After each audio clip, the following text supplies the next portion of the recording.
Okay, what I learned today was, so I came into this talk a little bit later, a lot later, but it was talking about the circle of concern and the circle of influence. That is from Stephen Covey's book on 7 Habits of Highly Effective People.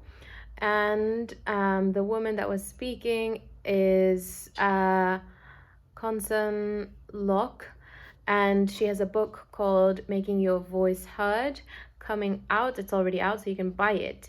And basically, she was talking about gender bias expectations in workplace, saying like, okay, why are new male CEOs more effective than others?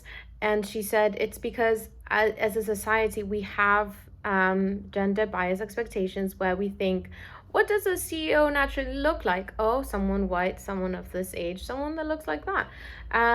So for instance, I saw a video sent in by my teacher, Scott, from marketing at UCLA, filmmaking. He sent us this video with John Cena walking around saying like, close your eyes and picture the average American. Please do so. And then he was like, I bet that you didn't know that, or weren't thinking about women, but 51% of the American population is female. Therefore, most likely, the average person could be a woman.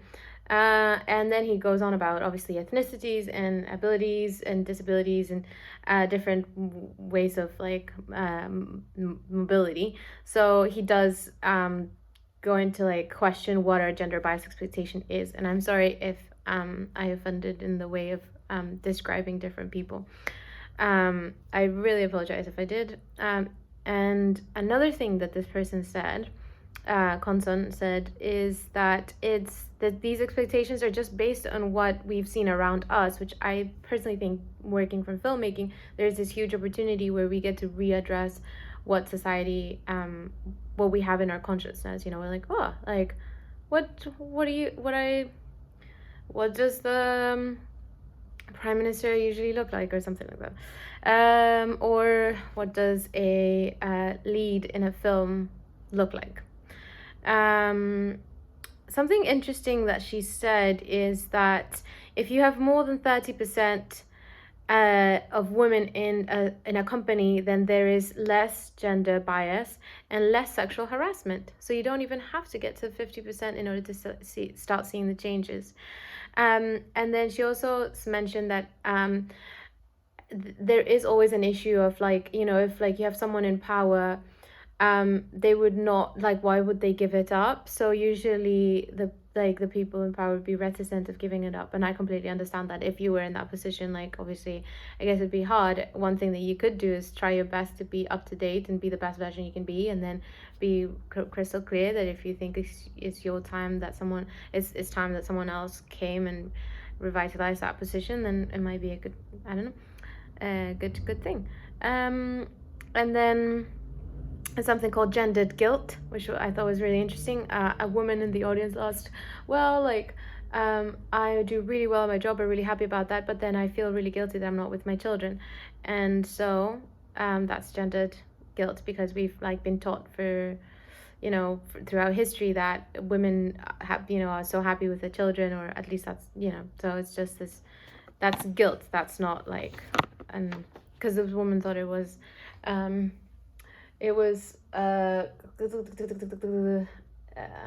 what's this word?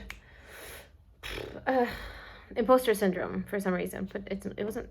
And then children benefit when the parents are happy. So if you feel very happy working, then that's when your children are going to be the happiest, seeing you happy.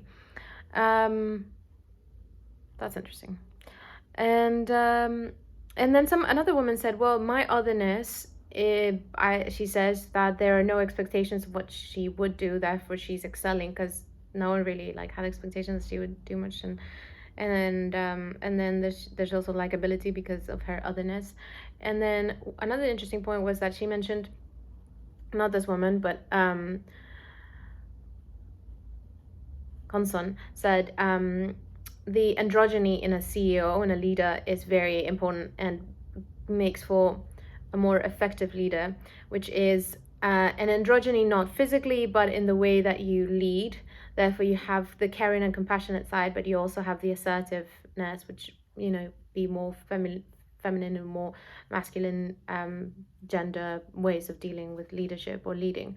And she does say that obviously in our times, because her book, she talks about making your voice heard, and she says that it is important to have these casual conversations with people within the organization that you're working. But in our times when everyone's at home, it is super important to actively reach out. And I think that's phenomenal, because even before Zoom happened and the pandemic happened, I was always working sort of on my own. And obviously, if you go to an office and you go see other people, I guess you have to do less to meet up with people, because you'll just bump into them. You'll have to do more to avoid them. Whereas if you're working from home, it is super important to start those casual conversations. And nowadays, and it's so important. And in the end, so much relationships are so important, not just for work and your career and advancement and deals, but also in your personal life, right? In our well-being. And then she did say that she had a lot of hope in the younger generation, because there happens to be a lot of focus on social justice.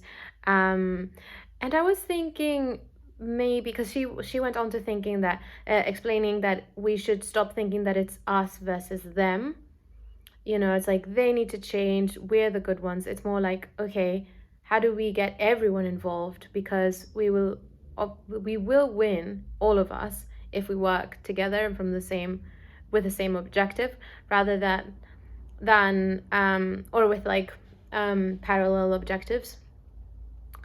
Because then I was thinking, could this be because that through globalization we are finding out that before, when the world was like there was so many unexplored parts of the world, nature was like the big, cities weren't as big, and everywhere it's more like there was a lot of nature. I would imagine the world looks and feels so much bigger and wider and wilder, whereas now through globalization we realize that it's finite, and we're doing so much to hurt it, and there's our only place, and after all we're sort of like one breed of animal, and it is kind of silly to be fighting against each other when we could stop that, and I guess empower each other to reach new heights in our society. There's still so many people and places in the world that in situations that require